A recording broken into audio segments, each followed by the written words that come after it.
దేవుని యొక్క వాక్యాన్ని చదువుకుందాం. పరిశుద్ధ గ్రంథము నుండి మత్తయి సువార్త 6వ అధ్యాయము 9వ వచనము మొదటి భాగాన్ని మనం చదువుకుందాం. కాబట్టి మీరిలాగు ప్రార్థన చేయుడి. దయతో అందరూ తలవంచండి, ప్రార్థించుకుందాం. ప్రేమ నమ్మకము కలిగినటువంటి మా ప్రియ పరలోకపు తండ్రి, మీ పరిశుద్ధమైన పవిత్రమైన నామాన్ని బట్టి మీకు వందనాలు స్తోత్రాలు సమర్పించుకొనిచున్నాం. గడిచిన పునరుద్ధాన దినము నుండి ఈ పునరుద్ధాన దినము వరకు మమ్మల్ని అందరినీ మీ సజీవమైన రెక్కల సన్నిధిలో కాచి దాచి భద్రపరిచి మీ పవిత్రమైనటువంటి మందిర ప్రవేశ భాగ్యాన్ని మా జీవితాలలో మీరు అనుగ్రహించిన మీ కృపను బట్టి సన్నుతిస్తూ ఉన్నాం.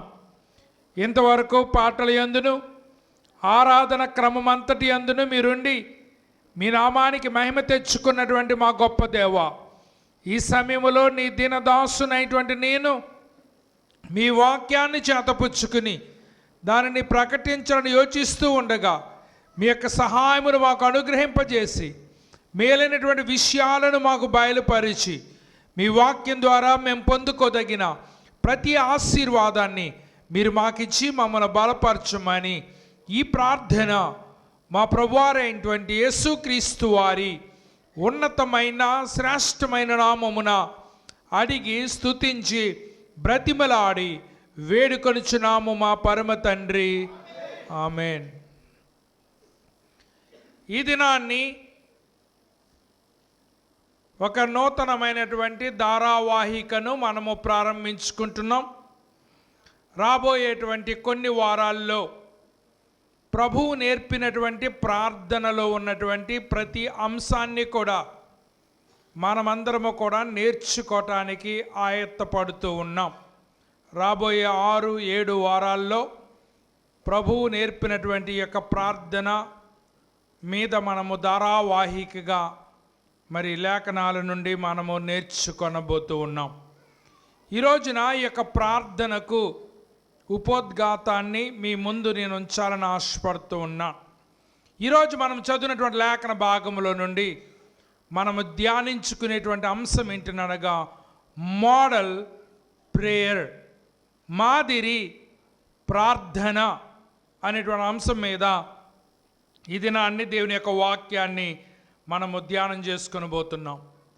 4 విషయాలను ఈ ఉదయకాలపు వేళలో మీ ఎదుట నేను ఉంచాలని ఆశపడతా ఉన్నాను. మొదటిది, the prayer in the Christian life. క్రైస్తవ జీవితములో ప్రార్థన అనేటువంటి అంశాన్ని మొదటిగా మనము నేర్చుకొనబోతున్నాం. క్రైస్తవ జీవితములో ప్రార్థన అనేటువంటి విషయాన్ని మొదటిగా మనం ఆలోచించబోతున్నాం. రెండవదిగా, the model prayer covers all relationship. మాదిరి ప్రార్థన అన్ని సంబంధాలను కలుపుతుంది అనే విషయాన్ని రెండవదిగా మనం ఆలోచించబోతున్నాం. మాదిరి ప్రార్థన అన్ని సంబంధాలను కలుపుతుంది అనే విషయాన్ని రెండవదిగా మనం ఆలోచించబోతున్నాం. మూడవదిగా, the model prayer covers all the spirits. మాదిరి ప్రార్థన అన్ని ఆత్మలను కలుపుతుంది. మాదిరి ప్రార్థన అన్ని ఆత్మలను కలుపుతుంది అనేటువంటి విషయాన్ని మూడవదిగా మనం ఆలోచించబోతున్నాం. నాలుగవదిగా, the outline of the model prayer. మాదిరి ప్రార్థన యొక్క రూపురేఖలను నాలుగవదిగా మనం ఆలోచించబోతున్నాం. మాదిరి ప్రార్థన యొక్క రూపురేఖలను నాలుగవదిగా మనము ఆలోచన చేయబోతున్నాం. ప్రియులారా, యేసు ప్రభు వారి యొక్క శిష్యులు మాకు ఎలా బోధించాలో నేర్పించమని అడగలేదు, ఎలాగ అద్భుతాలు చేయాలో నేర్పించమని అడగలేదు, ఎలా గ్రామాలకు వెళ్ళి సువార్త ప్రకటించాలో నేర్పించమని అడగలేదు. కానీ వాళ్ళు ఏమడిగారనంటే, Lord teach us to pray. లూకా సువార్త 11వ అధ్యాయంలో మనం చూసినప్పుడు, ప్రభువా మాకు ప్రార్థన నేర్పించు అని ప్రభువును ప్రార్థన నేర్పించమని అడిగినట్లుగా మనం లేఖనాల్లో చూస్తూ ఉన్నాం. ప్రియులారా, ఈరోజు నేను చెప్పేది రాబోయేటువంటి 7 వారాల్లో మనము నేర్చుకోబోయేటువంటి విషయాలకు ఇది పునాదిగా ఉంటుంది అనే విషయాన్ని మీరందరూ కూడా గమనించాలని మనవి చేస్తూ ఉన్నాం. ఎప్పుడైతే పునాది బలంగా ఉందో దాని మీద మనం ఎంత స్ట్రక్చర్ కట్టినా అది నిలబడి ఉంటుంది. కనుక పునాది అనేటువంటిది చాలా ప్రాముఖ్యము. కనుక ఈ యొక్క ఆరంభ వాక్యము, ఆరంభము ప్రసంగము ఈ యొక్క మాదిరి ప్రార్థనకు చాలా ప్రాముఖ్యమైనది అనేటువంటి విషయాన్ని నేను మీకు జ్ఞాపకం చేస్తున్నాను. బైబిల్ గ్రంథములో 650 ప్రార్థనలు ఉన్నాయి. 650 ప్రార్థనలు ఉన్నాయి. 650 ప్రార్థనల్లో 25 ప్రార్థనలు మన ప్రభు అయినటువంటి యేసుక్రీస్తు వారు మరి చేసినటువంటి ప్రార్థనలుగా మనము కనుగొంటూ ఉన్నాం. ప్రియులారా, మనము ఎవరిని ప్రార్థన నేర్పమని అడగాలి? ఎవరిని ప్రార్థన నేర్పమని అడగాలి? ఈ విషయాన్ని మీరు గుర్తించండి. ఎందుకు వీళ్ళు యేసయ్యను ప్రార్థన నేర్పించమని అడిగారు? బండి రానోడి దగ్గరికి వెళ్ళి బండి నేర్పించమని అడుగుతామా? కారు రాలేనోడి దగ్గరికి వెళ్ళి కారు నేర్పించమని అడుగుతామా? డ్రాయింగ్ రాలేనోడి దగ్గరికి వెళ్ళి డ్రాయింగ్ నేర్పించమని అడుగుతామా? ఇంగ్లీష్ రానోడి దగ్గరికి వెళ్ళి ఇంగ్లీష్ నేర్పించమని అడుగుతామా? ఏదైనా ఒక వ్యక్తికి ఆ విషయం బాగా వస్తేనే ఆ యొక్క వ్యక్తిని నేర్పించమని అడుగుతాం, అవునా కదా? మరి ప్రభువును ప్రభువా ప్రార్థన నేర్పించు అని ఎందుకు అడిగారనంటే ప్రార్థనా జీవితాన్ని ప్రభువులో ఆయన శిష్యులు చూచారు. ఎందుకంటే దేవుని యొక్క వాక్యం తెలియజేస్తుంది, యేసయ్యట కొండ మీదకు తన వాడుక చొప్పున, తన అలవాటు చొప్పున కొండ మీదకు వెళ్ళి ఒంటిగా ప్రార్థన చేయటము అనేటువంటిది ఆయనకు అలవాటు. అనగా యేసయ్య జీవితములో వాళ్ళు ఏం కనుగొన్నారనంటే ప్రార్థనా జీవితాన్ని కనుగొన్నారు. ఈ లోకంలో ఎవరైనా ప్రార్థన చెయ్యక్కర్లేని వాళ్ళు ఎవరైనా ఉన్నారు అని అంటే అది యేసు ప్రభువారు ఒక్కరే. ఎందుకంటే ఆయన దేవుడు, ఆయన ప్రార్థన చేయకపోయినా అన్నీ కూడా జరిగిపోతాయి. కానీ ఆయన దేవుడయ్యుండి కూడా మానవ రూపములో ఉన్నటువంటి దేవుడైనటువంటి యేసయ్య ఆయన ఏమి అలవాటు చేసుకున్నారనంటే ప్రార్థన చేయటం అనేటువంటిది ఆయన వాడుకగా, అలవాటుగా ఆయన చేసుకున్నట్లుగా మనం చూస్తూ ఉన్నాం. ప్రియులారా, మనకున్నటువంటి అలవాట్లేంటి? మనకున్నటువంటి అలవాట్లేంటి? టయానికి టీవీ సీరియల్ చూడటం, టయానికి మరి ఎక్కడో దిక్కడికి చేరిపోయి ముసలమ్మ ముచ్చట్లు మాట్లాడుకోవటం, ఇలాంటి పనికిరాని వాటిలో మన సమయాన్ని గడుపుతాం. కానీ ప్రార్థనలో గడపటానికి మనము ఇష్టపడటం లేదు.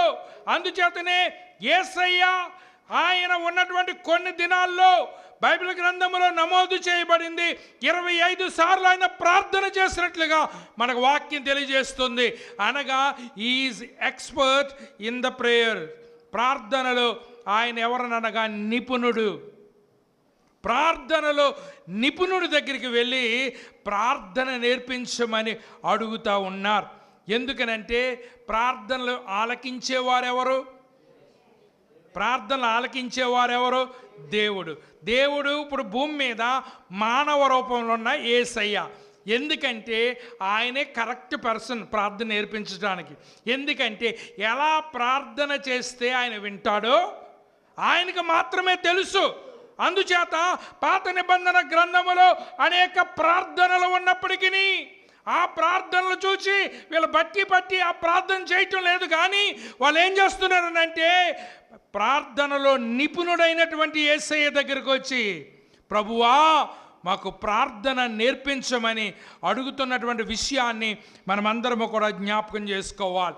ఈ యొక్క 650 ప్రార్థనలను 7 గుంపుల కింద విభజించవచ్చు. 7 విషయాల కింద ఈ ప్రార్థనలు విభజించవచ్చు. ఈ 650 కూడా ఈ 7 కేటగిరీల్లోకి వస్తాయి. కొన్ని ఉదాహరణలు మీకు చెప్తున్నాను. మొట్టమొదటిది ప్రేయర్ ఆఫ్ వర్షిప్. ఆరాధనా ప్రార్థన. ఆరాధనా ప్రార్థన. హెబ్రీయులకు రాసిన పత్రిక 13:14, ప్రకటన గ్రంథము 4:11. మీరు ఇంటికి వెళ్ళి చదువుకోండి. ఇక్కడ చూసినట్లయితే ఆరాధనలో ప్రార్థన చేయటం అనేటువంటిది ఎలాగో ఈ ప్రార్థన మనకు తెలియజేస్తూ ఉంది. ప్రియ దేవుని బిడ్డలారా, ఆరాధన అంటే ఎవరో ఒకరు పాట పాడటం, మిగిలిన వాళ్ళందరూ ఆలకించటం కాదు. మన హృదయాన్ని ఎత్తుపట్టుకోవాలి. పరమ తండ్రికి నైవేద్యంగా మన హృదయాన్ని అర్పించేటువంటి రీతిలో మన యొక్క ఆరాధన అనేటువంటిది ఉండాలి. అందుచేతనే మన ప్రార్థన ఎక్కడ ఉండాలని అంటే మన ఆరాధనలో ప్రార్థన ఒక భాగమై ఉండాలి. ఆ ఆరాధనలో మనము ప్రార్థన చేసేటువంటి వారిగా ఉండాలి. ఆరాధన ప్రార్థన గురించి లేఖనం తెలియజేస్తూ ఉంది. రెండవ కేటగిరీ ఏంటనగా ప్రేయర్ ఆఫ్ థ్యాంక్స్ గివింగ్, కృతజ్ఞతా ప్రార్థన. కృతజ్ఞతా ప్రార్థన. ప్రియులారా, జరగక ముందే జరిగిందని కృతజ్ఞత చెప్పటానికి మనిషికి ఏముండాలని అంటే పరిపక్వత, మెచ్యూరిటీ కావాలి. చూడండి, యేసయ్య రొట్టెను పట్టుకున్నారు, కృతజ్ఞతాస్తుతులు చెల్లించారు, ఇంకెవరికి వడ్డించలేదు. కానీ 5,000 మందికి వడ్డించగా ఇంకా 12 గంపల మరి ఈ యొక్క బ్రెడ్ మిగిలిందని అంటే దాన్ని బట్టి మీరు చూడండి, ముందు స్తుతి చెల్లించడం ద్వారా దేవుడు ఎంత అద్భుతం చేశాడు. కొంతమంది జరిగిన తర్వాత కూడా వందనాలు చెప్పరు. జరిగిన తర్వాత ప్రార్థన చేస్తారు, ప్రార్థనకు జవాబు వస్తుంది, అది జరిగిన తర్వాత కూడా వందనాలు చెప్పరు. జరిగిన తర్వాత కూడా చెప్పరు. కనుక మన ప్రార్థన అయితే, దేవుడా వందనాలు, గతంలో నేను చేసిన ప్రార్థన ఆలకించి నాకు సహాయం చేసావు దేవుడా, నీకు వందనాలు అని చెప్పగలగాలి. కీర్తన గ్రంథం 100వ కీర్తన 4వ చరణములో ఈ యొక్క ప్రార్థన మనకు కనబడుతూ ఉంది. మూడవదిగా మనం చూసినట్లయితే ప్రేయర్ ఆఫ్ ఫెయిత్, విశ్వాస ప్రార్థన. విశ్వాస ప్రార్థన. యాకోబు రాసినటువంటి పత్రిక 5వ అధ్యాయము 13 నుండి 16 వరకు మనం చూసినట్లయితే విశ్వాస సంబంధమైనటువంటి ప్రార్థన మనకు కనబడుతూ ఉంది. ప్రార్థన చేస్తేనే సరిపోదు, ఆ ప్రార్థనలో ఏముండాలి? విశ్వాసము ఉండాలి. విశ్వాస సహితమైనటువంటి ప్రార్థన రోగిని స్వస్థపరుస్తుందని దేవుని యొక్క వాక్యం తెలియజేస్తుంది. కనుక మన ప్రార్థనలో విశ్వాసం ఉండాలి అనే విషయాన్ని మనము గమనించాలి. నాలుగవదిగా ప్రేయర్ ఆఫ్ ఇంటర్సిషన్, విజ్ఞాపన ప్రార్థన. దానియేలు ప్రవచన గ్రంథము 9వ అధ్యాయము 1వ వచనం నుండి 17వ వచనం వరకు చూసినప్పుడు అక్కడ విజ్ఞాపన ప్రార్థన అనేటువంటిది, దానియేలు చేస్తున్నటువంటి ప్రార్థన మనకు కనబడుతుంది అనేటువంటి విషయాన్ని నేను మీకు జ్ఞాపకం చేస్తున్నా. ఎందుకనంటే పదే పదే దేవుని సన్నిధానంలో ఒక విషయం గురించి మనం అడుగుతూ ఉన్నప్పుడు మనం విజ్ఞాపనము చేయాలి. చేసినప్పుడు, ఎందుకంటే ఒక్కోసారి చెప్పింది కొంతమందికి ఎక్కదు, దేవుడికి ఏమో ఎప్పుడు ఎక్కుతుంది. ఎందుకనంటే ప్రార్థన ఆలకించే దేవుడు. అయితే ప్రియులారా, ఒక విషయం మీరు గమనించండి. ఎవరైనా మన దగ్గరికి వచ్చి బాధలు చెప్పుకుంటున్నారు అనుకోండి, ఎంతసేపు వినగలుగుతాం? ఎవరైనా వచ్చి బాధలు చెప్పుకుంటున్నారు, బాధలు ఎంతసేపు వినగలుగుతాం? పావుగంట, అరగంట, గంట. ఆ తర్వాత చెవులంటే రక్తలు వచ్చేస్తాయి, మనం వినలేం. అప్పుడు మనం ఏమంటాం తెలుసా? అమ్మ, నాకు అర్థమైంది నీ సిచ్యువేషను, కనుక నీ కోసం ప్రార్థన చేస్తాం, లేకపోతే ఇలా చెయ్యమ్మా అని చెప్తాం. అంతేగాని రోజంతా బాధలు చెప్తూ ఉంటే విన్నవాడికి ఏమవుద్దండి? చెప్పండి, విన్నవాడికి ఏమవుద్ది? మెంటలు వచ్చేద్ది కదా. మరి రోజు దేవుడు ఎన్ని బాధలు వింటున్నాడు? 24 గంటలు 7 రోజులు. లోకంలో నువ్వు ఒక్కడవే కాదు బాధ చెప్పేవాడు, ఎంతమంది బాధలు చెప్పుకుంటున్నారు. కానీ ఆయన విసిగిపోవటం లేదు, ఆయన అలసిపోవటం లేదు.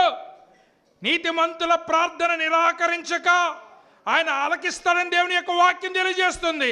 ఆయన మన బాధలన్నీ కూడా నువ్వు ఎంతసేపు చెప్పుకున్నా అంతసేపు కూడా నిన్ను ఆపకుండా నీ బాధలన్నిటికీ చెవియొగ్గి ఆయన ఆలకించి నీకు సహాయం చేయటానికి ఉన్నాడు. అటువంటి దేవునికి మనం ఏం చేయాలంటే మన బాధ కొలది మనము దేవునికి విజ్ఞాపనము చేయాలి అనేటువంటి విషయాన్ని నేను మీకు జ్ఞాపకం చేస్తూ ఉన్నాను. 5వది కార్పొరేట్ ప్రేయర్, సమిష్టి ప్రార్థన. ఎందుకంటే ఒక్కోసారి చూడండి, ఎవరో మరి ఏటుగొట్టిని ఆ కిందకి వెళ్ళి కొంతమంది మోపులు గడ్డి కోసుకొస్తూ ఉంటారు. గడ్డి కోసి ఎలా పట్టుకొస్తారో తెలియదు. ఆ మోపు ఎక్కడ తెస్తారంటే ఏటుగొట్టు వారాకి తీసుకొస్తారు. ఏటుగొట్టు వారాకి తీసుకొచ్చి వాళ్ళ ఎందుకు చూస్తారని అంటే వాళ్ళంతటి వాళ్ళు దాన్ని ఎత్తుకోలేరు. దాని అంతటి వాళ్ళు ఎత్తుకోలేనప్పుడు ఏం చేస్తారని అంటే దారంటా పోయే వాళ్ళని అయ్యా కొంచెం హెల్ప్ చేయండి, నా తల మీద పెట్టండి అని చెప్పేసి ఇతరులని హెల్ప్ అడుగుతారు. అప్పుడు మంచోళ్ళు అయితే బండి ఆఫ్ చేసి ఆ యొక్క మోపు ఎత్తి వెళ్తూ ఉంటారు. ఎందుకు? మోపు పెద్దది, అతను మోయగలడు, కానీ దాన్ని ఎత్తుకోలేడు పైకి. అప్పుడు ఎవరు కావాలి? మనకు ఇతరుల యొక్క సహాయము కావాలి. కొన్ని విషయాలు ఉంటాయి, ఆ విషయాలు ఎంత బలంగా ఉంటాయనంటే మనంతట మనం ఎత్తి పట్టుకోలేము. మనంతటా మనం ఎత్తి పట్టుకోలేనప్పుడు మనకి సహాయం చేసేటువంటి వారు కావాలి. ఎందుకంటే మోషే చేయి చాపితే వారికి విజయము, మోషే చేయి ముడిసేస్తే వాళ్ళకి అపజయము. అలాగని చెప్పేసి మోషే ఎంతసేపు చేయి చాపు ఉంచుతాడు? ఎంతసేపు చేయి చాపు ఉంచుతాడు? అందుచేత ఇద్దరు మనుషులు వచ్చి ఏం చేస్తున్నారు తెలుసా? మోషే యొక్క చేయి పట్టుకుంటున్నారు. ఎందుకంటే లాగేస్తుంది ఆయనకి. ఇలా చాపుతూ ఉంటే దాన్ని పట్టుకునేటువంటి వాళ్ళు కావాలి. అందుచేత కొన్ని సందర్భాల్లో కొన్ని సమస్యలు తీర్చబడటానికి సమిష్టి ప్రార్థన అవసరము అనేటువంటి విషయాన్ని నేను మీకు జ్ఞాపకం చేస్తున్నా. చాలామందికి శుక్రవారం ప్రార్థన చాలా నెగ్లిజిబుల్గా ఉంది. చాలా దాన్ని పట్టించుకోకుండా ఉన్నారు. ఆదివారం చూస్తుంటే కడుపు నిండిపోతుంది, శుక్రవారం చూస్తుంటేనేమో సగం కడుపు ఖాళీగా ఉన్నట్టు కనపడుతూ ఉంది. ఎందుకంటే ప్రార్థనలో ఉన్న ఔన్నత్యాన్ని, ప్రార్థనలో ఉన్నటువంటి గొప్పతనాన్ని మనము గుర్తించలేకుండా ఉన్నాము అనేటువంటి విషయాన్ని నేను మీకు జ్ఞాపకం చేస్తూ ఉన్నాను. ఒకడు మంచం మీద ఉన్నాడండి, మంచం మీద నుండి వాడు లెగలేనటువంటి, నడవలేనటువంటి స్థితిలో ఉన్నాడు. అప్పుడు ఏం చేశారు తెలుసా? యేసయ్య ఏమో ఇంట్లో ఉన్నాడు. యేసయ్య ఇంట్లో ఉంటే జనమందరూ కూడా ఇల్లు చుట్టుముట్టేశారు. యేసయ్య దగ్గర తీసుకెళ్ళాలంటే మంచంతో పని అవ్వట్లేదు. వాళ్ళు ఏం చేస్తారు తెలుసా? పైకి ఎక్కంట, పైన పెంకిలు తీసేసంట, పైనుంచి వదిలిపెట్టారట. మంచం మోయటానికి ఎంతమంది కావాలి చెప్పండి? నేను సమాధి పెట్టి అడుగుతలేదు, నేను మంచం అడుగుతున్నాను. మంచం మోయాలంటే ఎంతమంది కావాలి? కనీసం 4 కావాలి. 4 కోళ్ళ దగ్గర 4 పట్టుకోవాలి, అతను మోయాలి. చూసారా? ఈ 4 మంచం మీద ఉన్నటువంటి వారికి సహాయం చేయటానికి ఏం చేస్తున్నారో తెలుసా? మంచాన్ని మోసుకుని ప్రభు దగ్గరికి వెళ్తూ ఉన్నా వాళ్ళ విశ్వాసాన్ని చూచి దేవుడు ఆ మంచం మీద ఉన్నవాడిని పైకి లేవనెత్తాడు. ఎందుకనంటే మనమందరము ఒంటరిగా ప్రార్థన చేస్తాం, దేవుడు వింటాడు, నేను కాదంటలేదు. కొన్నిసార్లు అందరం కలిసి ప్రార్థన చేయాలి. ఎందుకనంటే ఇంతమంది కలిసి ప్రార్థన చేస్తేనే కానీ ఆ బలమైనటువంటి కార్యము మన యొక్క జీవితాల్లో జరగదు. కాబట్టి కొన్ని బలమైనటువంటి వాటి కొరకు సమిష్టి ప్రార్థన చాలా అవసరమైనటువంటి విషయాన్ని నేను మీకు జ్ఞాపకం చేస్తున్నాను. ఈ విషయం అపోస్తల కార్యాలు 12వ అధ్యాయము 5 నుండి 18 వరకు మనం చూసినప్పుడు ఈ సమిష్టి ప్రార్థన మనకు కనబడుతూ ఉంది. 6వ రకమైనటువంటి ప్రార్థన ఏంటనగా ప్రేయర్ ఆఫ్ కాన్సిక్రేషన్, ప్రత్యేకించటకు ప్రార్థన, ప్రత్యేకించబడి ప్రార్థన. ఎందుచేతనంటే శుక్రవారము ఉపవాస ప్రార్థన జరుగుతుంది, లేకపోతే 2వ శనివారం 24 గంటల ఉపవాస ప్రార్థన జరుగుతుంది. ఇవే సరిపోవు మనకి. మనంతట మనము ప్రత్యేకంగా ప్రార్థన చేయుట కొరకు ప్రతిష్ఠించుకోవాలి. ఎందుకనంటే మనం ఏదైనా సాధించాలనుకున్నప్పుడు, ఏదైనా మన జీవితాల్లో జరగాలనుకున్నప్పుడు ప్రార్థన కొరకు మనము ప్రత్యేకించుకోవాలి. ఎందుకంటే 2 రోజులు 3 రోజులు నేను దేవుని సన్నిధిలో గడుపుతాను, ప్రార్థన చేస్తాను అని కొన్ని దినాలను మనము దేవుని సన్నిధానంలో ప్రత్యేకించుకోవాలి. మత్తయి సువార్త 26వ అధ్యాయము 26, 27 వచనాల్లో ఈ విషయం మనకు కనబడుతూ ఉంది. 7వ రకమైనటువంటి ప్రార్థన prayer of the holy spirit, పరిశుద్ధాత్మ ప్రార్థన.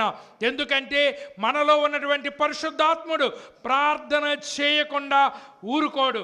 ఎందుకంటే ప్రార్థన చేయటానికి మనలను ప్రేరేపిస్తూ ఉంటాడు అనేటువంటి విషయాన్ని నేను మీకు జ్ఞాపకం చేస్తూ ఉన్నాను. ఈ రోజున మనము దేవుణ్ణి అబ్బా తండ్రి అని పిలవగలుగుతున్నామనంటే మనలో ఉన్నటువంటి పరిశుద్ధాత్ముడు ప్రార్థన చేయటానికి మనలను ప్రోత్సహిస్తున్నాడు. ఇంకో మాట అర్థం అవ్వాలంటే ప్రతి క్రైస్తవుడికి కూడా ప్రార్థన చెయ్యాలి అనేటువంటి తపన ఉండాలి. పుట్టినటువంటి పిల్లోడు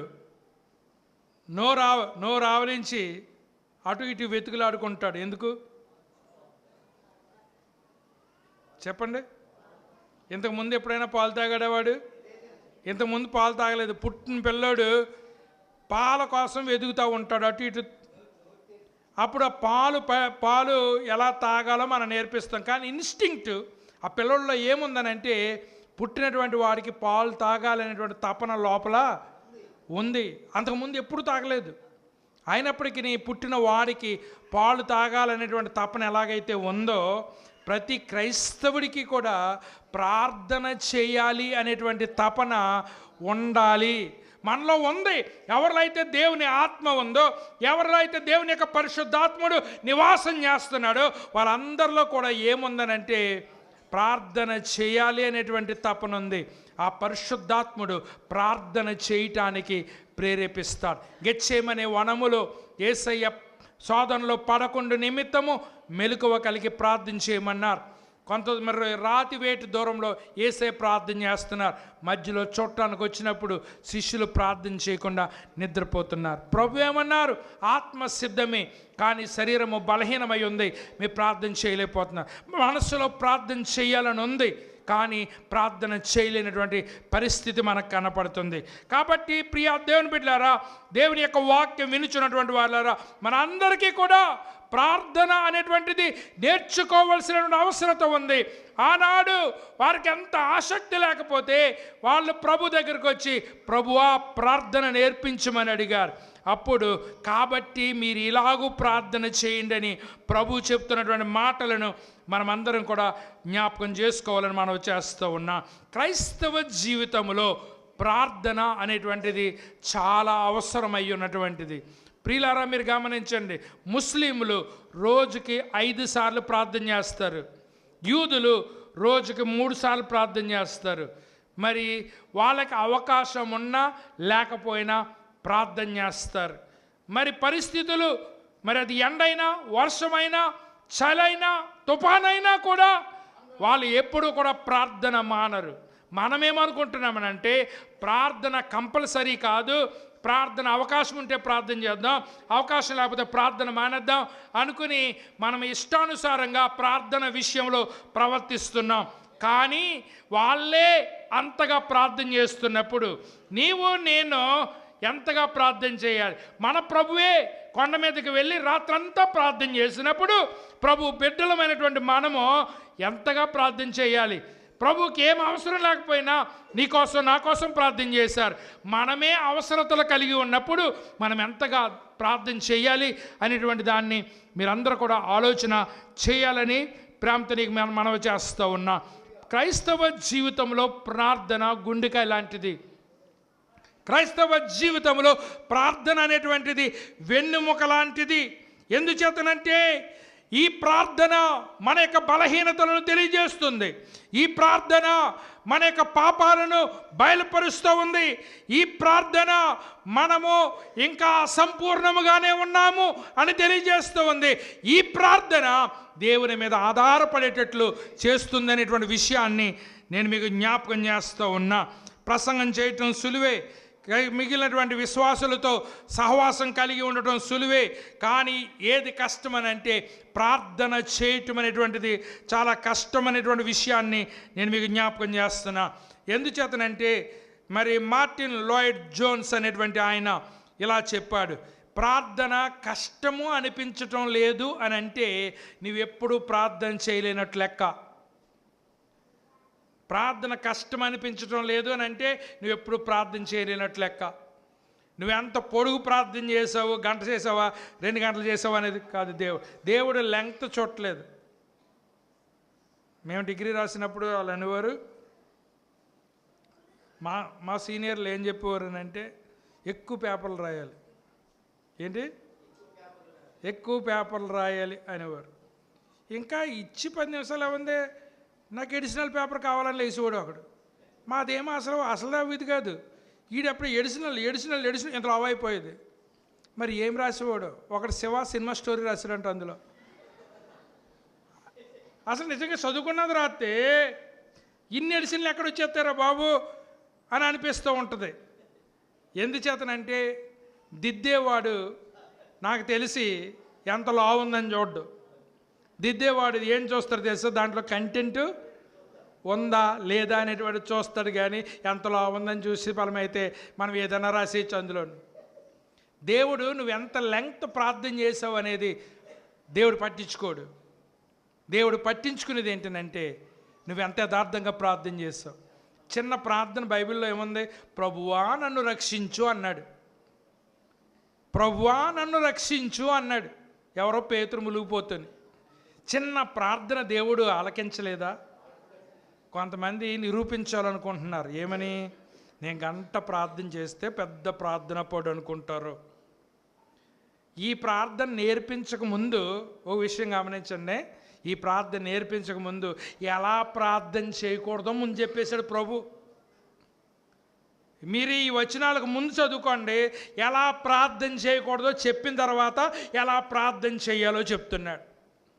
కొంతమంది ప్రార్థన ఏం చేస్తారనంటే బహిరంగంగానే చేస్తారు. పబ్లిక్లో చేస్తారు.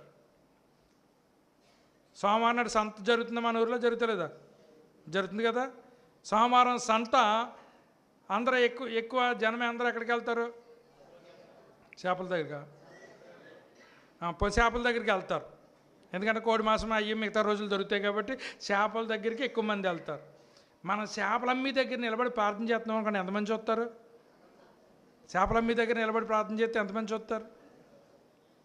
వీళ్ళు ఏం చేసేవారు అంటే సంతలోకి వెళ్ళి ఎక్కడైతే రద్దీగా జనం కొంటున్నారో అక్కడికి వెళ్ళి ప్రార్థన చేస్తారు. అప్పుడు చూసే వాళ్ళకి ఏమనిపిస్తుంది అంటే సంతలోనే ఇంత ప్రార్థన చేస్తానంటే ఇంట్లో ఎంత ప్రార్థన చేస్తున్నాను. ఇంట్లో అసలు ప్రార్థన అనేది చేయడండి. ఇంట్లో అనేది అసలు ప్రార్థన చేయడు. వీళ్ళు చేసేదే సంతలో ఎందుకు చేస్తారు? అందరూ నన్ను ప్రార్థనా పరుడు అనుకుంటారని. అందుచేత మీరు ఇలాంటి ప్రార్థనలు చేయొద్దు. నువ్వు ప్రార్థన చేసినప్పుడు నీ గదిలోనికి పోయి తలుపేసుకుని రహస్యమందునటువంటి నీ తండ్రికి నీ ప్రార్థన తెలిసేలాగా ప్రార్థన చేయమన్నాడు. ముందు ప్రార్థన ఎలా చేయకూడదో చెప్పాడు ఆయన. అంచేత ఇక్కడ నిలబడి నేను ఒక గంట ప్రార్థన చేసేస్తే నేను ప్రార్థన పౌడి కింద లెక్క కాదు. మూలలో ఉన్న ముసలమ్మ, పైకి లేకలేని ముసలమ్మ మంచమే పడుకుని గంటలు ప్రార్థన చేస్తుంది. ఆవిడ ప్రార్థన పరురాలు. నేను స్టేజ్ దగ్గర నిలబడి ప్రార్థన చేసిన నేను కాదు. ఒక గంట ప్రార్థన చేసి ఎవరిని ప్రార్థన చేయనివ్వకుండా అంత టైం అంతా నేనే తీసేసుకుంటే నేను ప్రార్థన పరుని కాదు. దేవుడు ఏం చేస్తున్నాను వెనకాల ఉన్న మోటివ్ చూస్తున్నాడు. అయ్యి బాబేని ప్రార్థన చేస్తున్నాడా అని దేవుడు చూడట్లేదు. ఎంత యథార్థంగా ప్రార్థన చేస్తున్నామని చూస్తున్నాడు.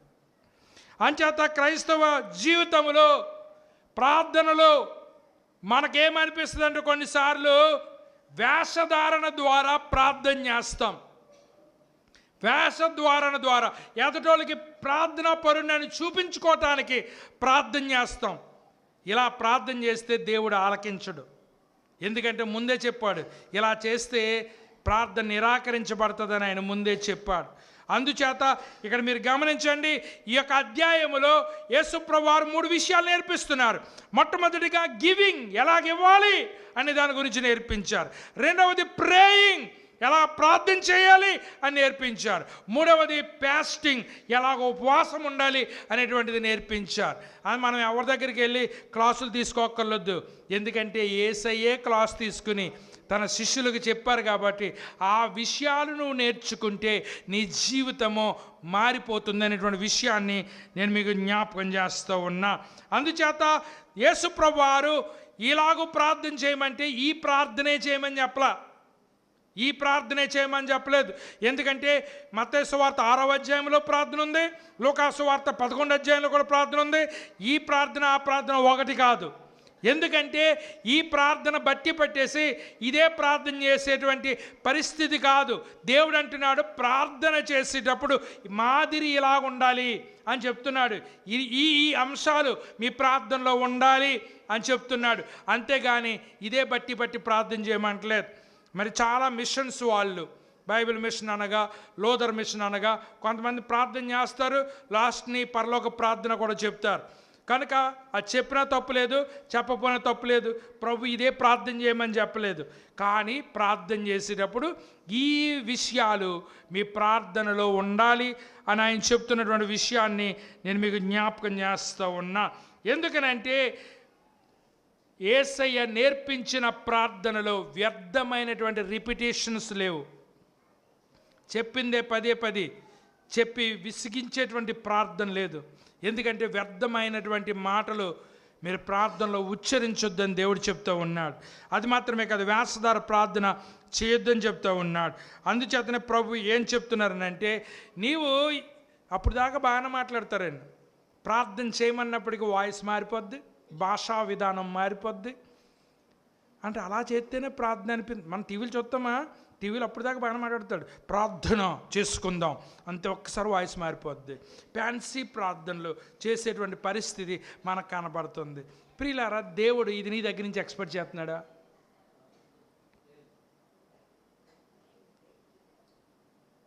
దేవుడు ఇది మీ దగ్గర నుంచి ఎక్స్పెక్ట్ చేస్తున్నాడా? ఒక ఉదాహరణ చెప్తున్నాను. పుట్టిన పిల్లోడు కొంతకాలానికి మాటలు వస్తాయి కదా, నత్తిగా మాట్లాడుతున్నాడండి. నత్తిగా మాట్లాడుతుంటే నాకు ఒక్క ముక్క కూడా అర్థం అవట్లేదు,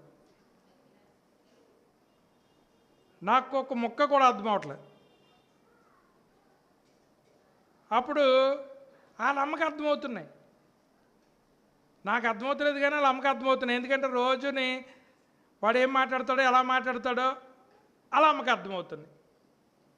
మళ్ళీ వాళ్ళ అన్నయ్య ఉన్నాడు, వాడికి మాటలొచ్చు, ఈడెళ్ళి వాళ్ళ అన్నయ్య దగ్గర మాట్లాడుతున్నాడు. ఎవడో ఈ నత్తిగా మాట్లాడే వాళ్ళు వాళ్ళ అన్నయ్య దగ్గర మాట్లాడుతున్నాడు. వాళ్ళ అన్నయ్యకి కూడా ఈ నత్తి మాట్లాడికి అర్థమవుతున్నాయి. ఎటు వచ్చినాయి ఎవరికి అర్థం అవట్లేదు? పయ్యోళ్ళు మనకు అర్థం అవట్లేదు. ఈ నత్తిగా మాట్లాడుతున్న వాళ్ళ అమ్మకి అర్థమవుతుంది, వాళ్ళ అన్నయ్యకి అర్థమవుతుంది, లేదా ఇంకొకరికి అర్థమవుతుంది, కానీ మనకు మాత్రం అర్థం అవట్లేదు. అయినా ఆ నత్తి మాటలు మాట్లాడుతుంటే తల్లి మురిసిపోతుంది. అర్థమైందా? మనం వెళ్ళి నత్తిగా మాట్లాడుతున్నాడు ఏంటని మనం అన్నా, ఆ పిల్లోడు ఆ మాటలు మాట్లాడుతానంటే తల్లికి ఎంతో ఆనందం వచ్చేస్తుంది. దేవుడు కూడా ఎవరొకరు ప్రార్థన పట్టి వాళ్ళ ప్రార్థన నువ్వు చేస్తే ఆనందించేవాడు కాదు. నీ అంతటి నువ్వు ఎలా మాట్లాడగలిగితే అలాగా ఆ మాటలతో నువ్వు దేవుడిని అడిగితే దేవుడు సంతోషపడుతున్నాడు. ఇలాగెందుకు చేసావు, టీవీలో వాళ్ళలాగెందుకు చేయలేదని దేవుడు నిన్ను అడగడు. తన బిడ్డ ఎలా మాట్లాడినా ఆయనకి ఇష్టమే, ఆయన వింటాడు.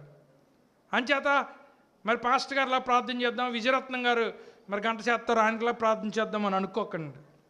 ఎందుకంటే ఎవరు ప్రార్థనలు ఆలవే. మీరందరూ దేవుని బిడ్డలే, మీరందరూ కూడా దేవునికి ముద్దొస్తున్నారు. మీరు ఏం మాట్లాడినా దేవునికి ఇష్టమే. కనుక మీ సొంత ప్రార్థన చేయండి, కానీ ఎక్కడో నేర్చుకుని వచ్చినటువంటి ప్రార్థన మనం చేయవలసిన అవసరం లేదు. ఎందుకంటే ప్రార్థన నేర్పించమని శిష్యులు అడిగారు, ప్రభు ఎప్పుడో కూడా నేర్పించాడు. అయితే ఇది ఎలాంటిదనంటే, ప్రార్థన అనేటువంటిది ఎలాంటిదనంటే, కొత్తగా చేసేవాడికి ఏమో కొంచెం వింతగా ఉంటుంది, కానీ ఒక్కసారి స్టార్ట్ అయిందంటే ప్రార్థనా జీవితం ఎలాంటిదని అనగా, ఇంజిన్ స్టార్ట్ చేసినటువంటి మరి వెహికల్ లాంటిది. స్టార్ట్ చేయటమే ప్రాబ్లం. స్టార్ట్ చేసిన తర్వాత వాహనం ఎలా ముందుకెళ్తుందో, ప్రార్థన నువ్వు ప్రారంభించిన తర్వాత ఆటోమేటిక్గా ఏమవుద్దంటే నీ ప్రార్థనా జీవితము ముందుకు వెళ్తుంది.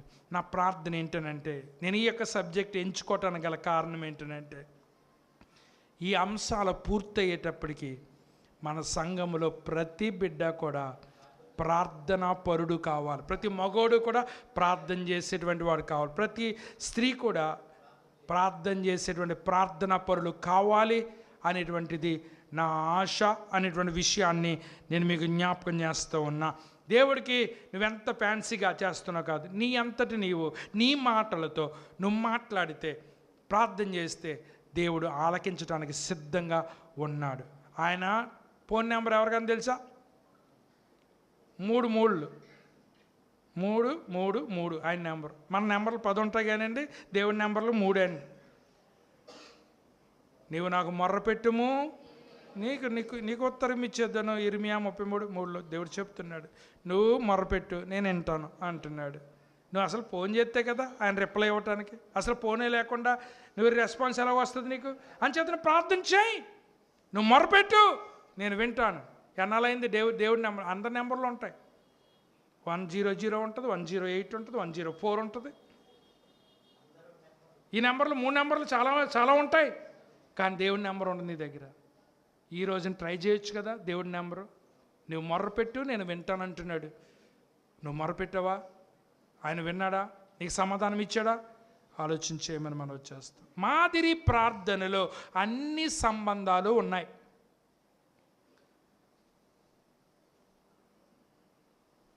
పది విషయాలు, 10 రకాలైనటువంటి సంబంధాలు మనకు కనబడుతూ ఉన్నాయి.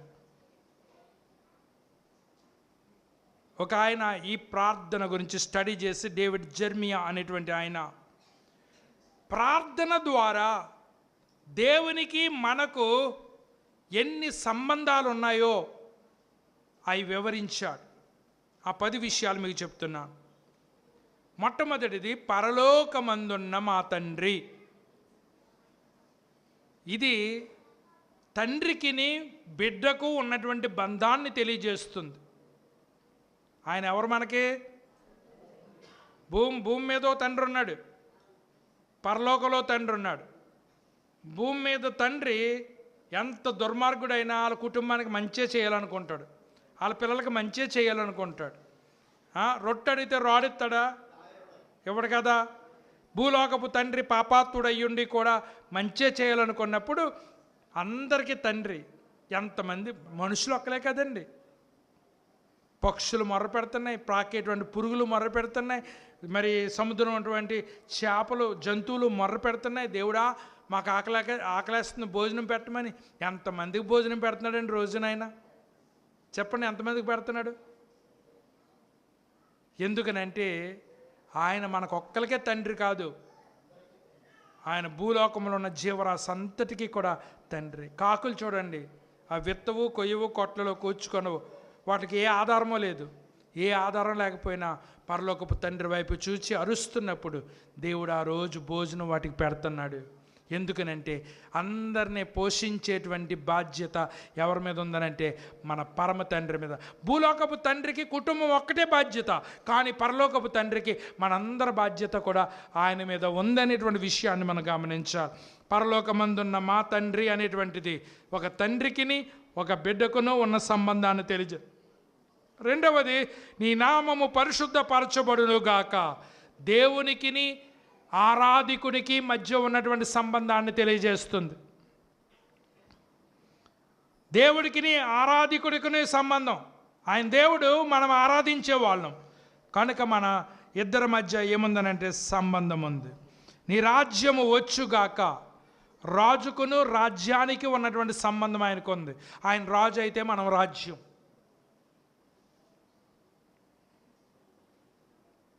దై విల్ బీ డన్, నీ చిత్తము నెరవేర్చబడును గాక.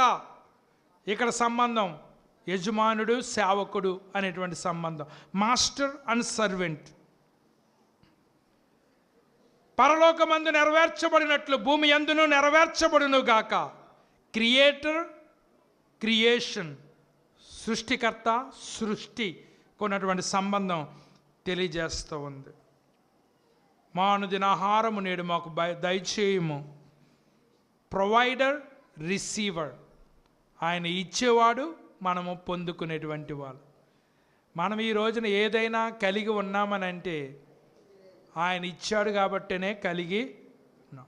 మన బాహుబలం కాదు, మన గొప్పతనం కాదు, మనం కట్టుకున్న వస్త్రం దేవుడిచ్చింది, మనం ఉంటున్న ఇల్లు దేవుడిచ్చింది, మనం తింటున్న ఆహారం దేవుడిచ్చింది. ఆయన ఇవ్వకపోతే, ఆయన చిత్తము లేకుండా ఎవడొక పూట భోజనం కూడా చేయలేడు.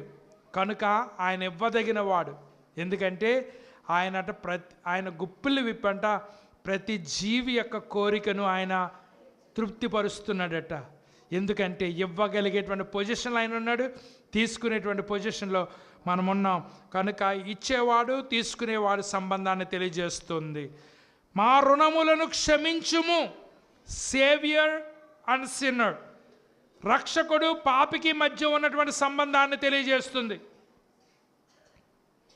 ఆయన రక్షించేటువంటి స్టేజ్లో ఉన్నాడు, మనం రక్షణ పొందేటువంటి స్టేజ్లో ఉన్నాం.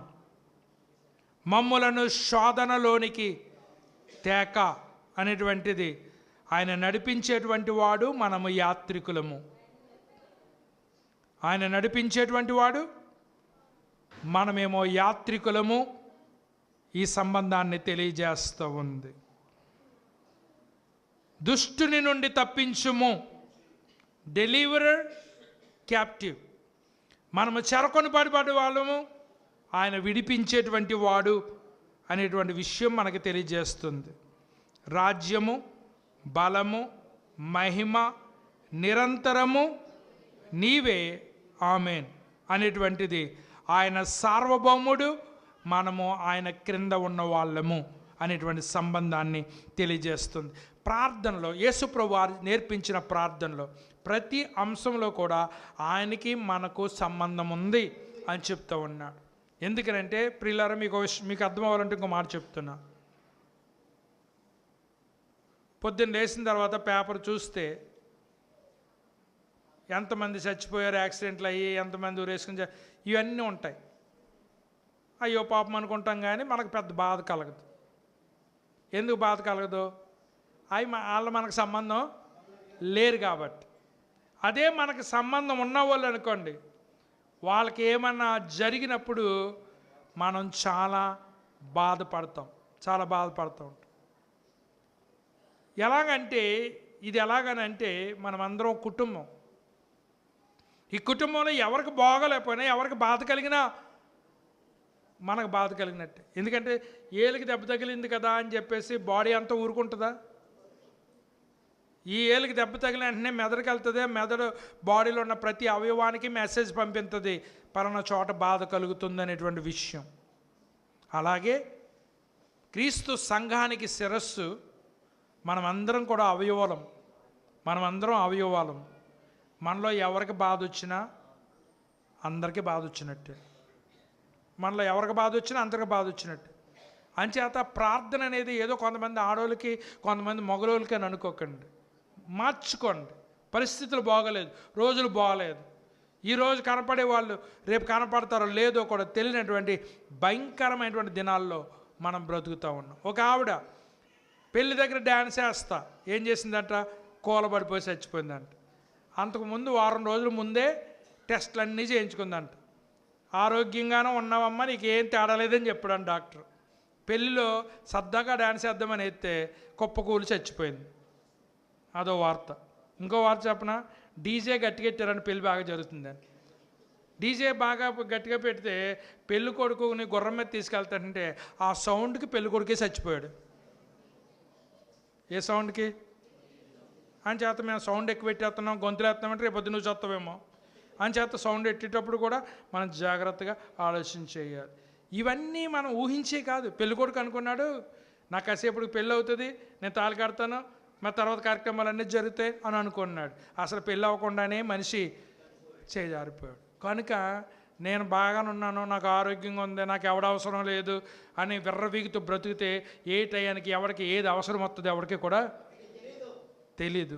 జాగ్రత్త సుమ, మోసపోకుడి, దేవుడు వెక్కిరించబడడు. మనుషుడు ఏ పంట విత్తుతాడో ఆ పంట కోస్తాడు.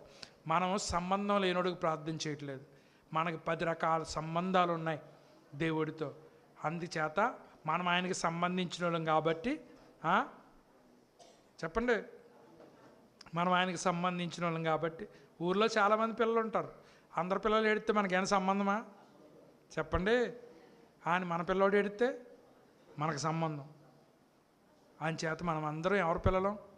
దేవుని పిల్లలు. మనం ఏడిస్తే, మనం మొర్ర పెడితే దేవుడు ఏం చేస్తున్నాడో తెలుసా? పట్టించుకుంటున్నాడు. కనుక ఇన్ని సంబంధాలతో మన పరలోకపు తండ్రికి మనం ప్రార్థన చేస్తున్నాం. ఆయన మనలను విడనాడేటువంటి దేవుడు కాదు. నా దగ్గరకు వచ్చినటువంటి వారిని నేను ఎంత మాత్రమూ త్రోసివేయను అని చెప్తున్నటువంటి దేవుని యొక్క సహాయం మనకు ఉంది కనుక ఆయనకు మొర్రపెట్టవలసినటువంటి వారమై ఉన్నాం. మూడవది, మాదిరి ప్రార్థన అన్ని ఆత్మలను కలుపుతూ ఉంది. మన దగ్గర రకరకాల ఆత్మలు ఉన్నాయండి.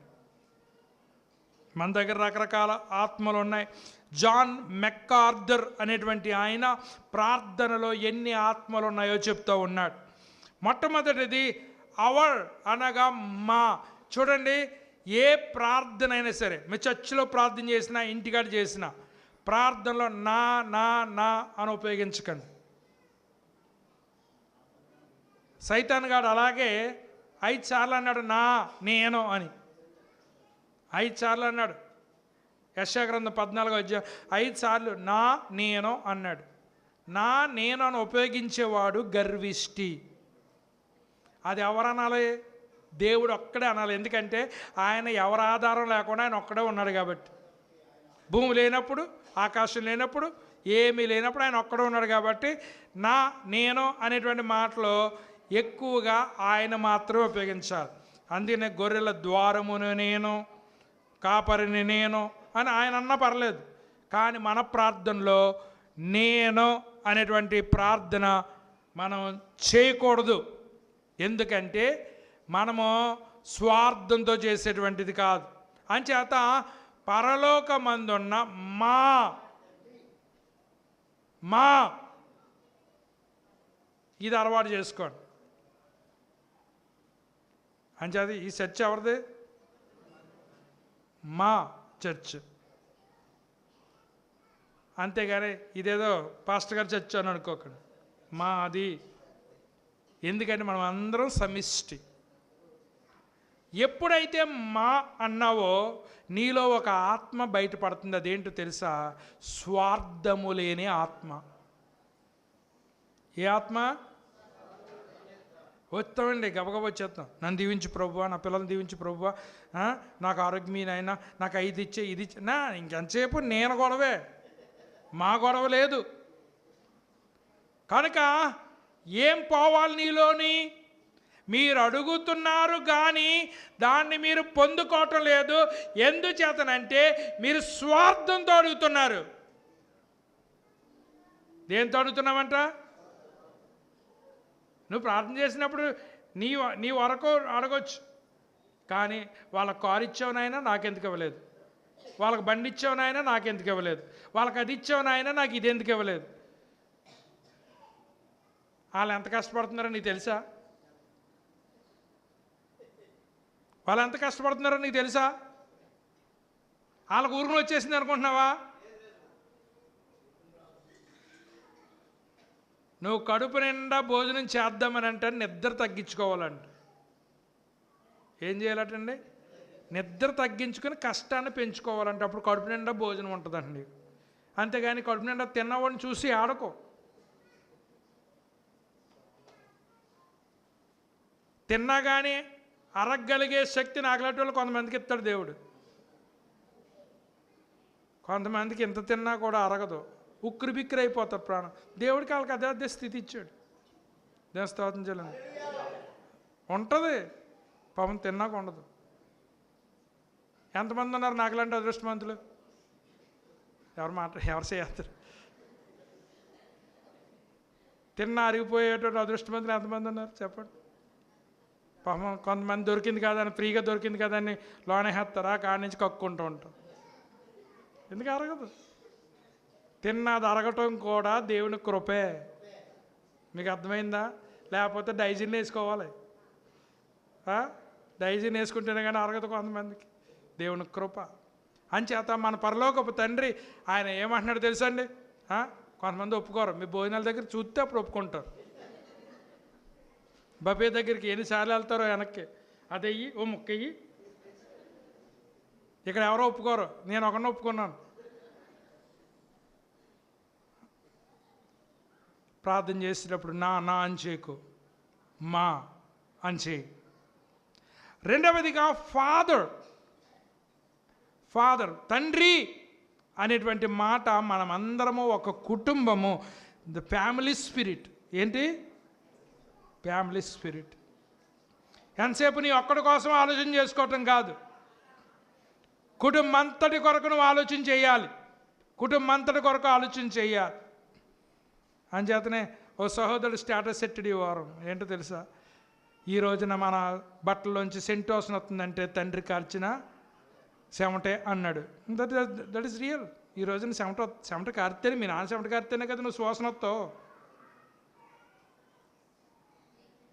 అది మీ నాన్న సెంట్లు కొట్టుకుంటే నువ్వు చెమట వాసన వస్తావు అన్నమాట. అంతే, తండ్రి త్యాగం చేస్తేనే కదా బిడ్డలు బాగుండేది. అంచేత మనందరికీ కుటుంబము అనేటువంటి స్పిరిట్ కావాలి.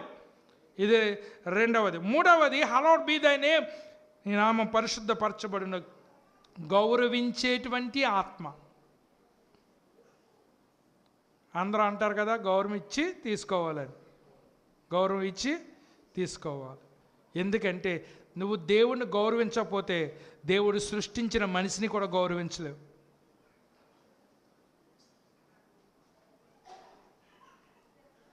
అడుక్కునే వాళ్ళని ఏమండని ఎంతమంది అంటారు? ఇక్కడ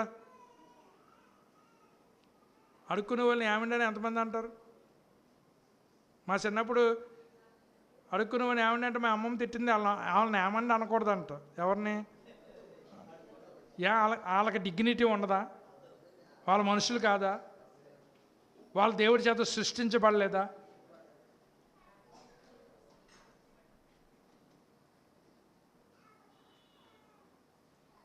కనుక గౌరవించాలి. ఆ గౌరవం ఎక్కడి నుంచి స్టార్ట్ చేయాలి? దేవుణ్ణి గౌరవించటం ద్వారా నీ గౌరవాన్ని స్టార్ట్ చేయాలి. దై కింగ్డమ్ కమ్, నీ రాజ్యం వచ్చునుగాక. ఏ లాయల్ స్పిరిట్, నమ్మకమైన ఆత్మ. ఎంతసేపు మన రాజ్యాన్ని విస్తరించుకోవటం కాదు, దేవుని రాజ్యాన్ని విస్తరించడానికి ప్రాకులాడాలి. దై విల్ బి డన్, నీ చిత్తము నెరవేర్చబడునుగాక. సబ్మిసివ్ స్పిరిట్, లోబడే ఆత్మ. మనలో ఏం కావాలి? లోబడేటువంటి ఆత్మ కావాలి. మానుదిన ఆహారము నేడు మాకు దయచేయము. ఏ డిపెండెంట్ స్పిరిట్, ఆధారపడేటువంటి ఆత్మ. ఎవరివ్వాలి మనకు భోజనం? ప్రతిరోజు మనం దేవుడి మీద ఆధారపడాలి. ప్రతిరోజు దేవుడు మనకి ఇవ్వాలి. ఫర్గివ్ అస్ అవర్ ట్రెస్పాసెస్, మా రుణములను క్షమించుము. పశ్చాత్తాపడుతున్న ఆత్మ. క్షమించు అని చెప్పినప్పుడు నవ్వుతా క్షమించమనకూడదు.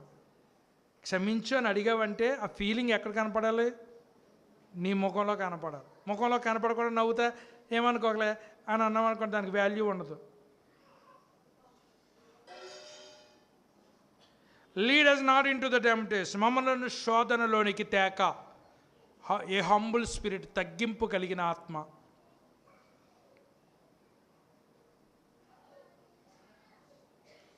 తర్వాత దైన్ ఈజ్ ద కింగ్డమ్, రాజ్యము నీదే. ఏ కాన్ఫిడెంట్ స్పిరిట్, ధైర్యము కలిగినటువంటి ఆత్మ. అండ్ ద పవర్, బలము. ఏ ట్రయంపెంట్ స్పిరిట్, విజయంతో కూడినటువంటి ఆత్మ. అండ్ గ్లోరీ, ఆనందించేటువంటి ఆత్మ. ఆనందించేటువంటి ఆత్మ. ఇన్ని ఆత్మలు ఉన్నాయి ఒకే ప్రార్థనలో. ఎన్ని సంబంధాలు ఉన్నాయో మీకు చెప్పాను. 11 రకాలైనటువంటివి మనకు కనపడుతున్నటువంటి విషయాన్ని నేను మీకు జ్ఞాపకం చేస్తున్నాను. ఈ మాదిరి ప్రార్థన మనందరికీ ఆదర్శవంతమైన ప్రార్థన, మనం నేర్చుకోవాల్సిన ప్రార్థన. ప్రార్థన చేసేటప్పుడు ఈ అంశాలు ఉండాలని రాబోయే దినాలు మనం నేర్చుకోబోతున్నాం. 4వ మాట చెప్పి నేను ముగిస్తాను. మాదిరి ప్రార్థన యొక్క రూపురేఖలు 6 విషయాలు ఉన్నాయి. నీ నామం పరిశుద్ధపరచబడునుగాక, నీ రాజ్యం వచ్చుగాక, నీ చిత్తము నెరవేర్చబడునుగాక. ఈ మొదటి 3 మాటలు కూడా దేవుని మీద దృష్టిని సారింపజేస్తూ ఉన్నాయి. చివరి 3 మాటలు, మానుదిన ఆహారం నేడు మాకు దయచేయము, మా రుణములను క్షమించుము, శోధనలోనికి తేక దుష్టి నుండి తప్పించుము. ఈ 3 మాటలు మన మీద కేంద్రీకరిస్తున్నాయి. మొట్టమొదటిది దేవుని యొక్క వ్యక్తిత్వాన్ని తెలియజేస్తుంది. ఆయన నామం పరిశుద్ధపరచబడునుగాక, నీ రాజ్యం వచ్చునుగాక. దేవుని యొక్క పథకాన్ని తెలియజేస్తుంది. నీ చిత్తము నెరవేర్చబడును గాక, దేవుని యొక్క ఉద్దేశాన్ని తెలియజేస్తూ ఉంది. ఇవన్నీ కూడా దేవునికి చెందినటువంటివి, మనకు చెందినవి. గివ్ అస్, ఇమ్ము, దయచేయము. ఫర్గివ్ అస్, క్షమించుము. మూడవది డెలివర్ అస్, విమోచించుము.